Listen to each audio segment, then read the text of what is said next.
Thank you so much. आज तुमच्यामुळे मी आईला खाऊ घालू शकले. It's okay, Sai. Not a big deal. Don't worry. तुमच्यासाठी नसेल, माझ्यासाठी आहे. आज जर आई जेवली नसती ना तर रात्रभर झोप लागली नसती मला.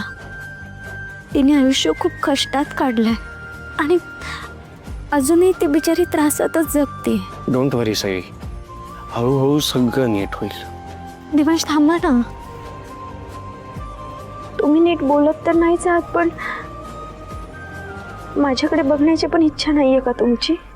असं काही नाही आहे साई, डोंट वरी. मला असं का वाटतं की मला कसली तरी शिक्षा मिळते. तुम्ही माझ्याशी असं तोडून वागलात ना तर नाही सहन होत मला. प्लीज बोला ना माझ्याशी.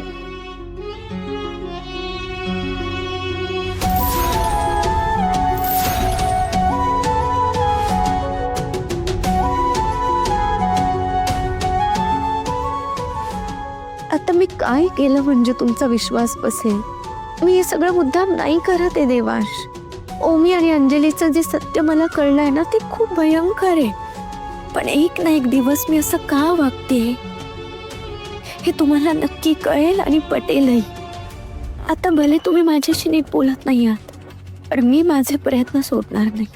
वा, क्या सीन आहे. जे देवांश सई सोबत आमच्या घरी गेले खरे, पण अजूनही तिच्याशी बोलत नाहीये. हळूहळू यांच्यात असा डिस्टन्स वाढायला हवा ना की देवांश सईशी बोलायचं काय, फेस पण नाही बघितला पाहिजे तिचा. होगा होगा सब होगा.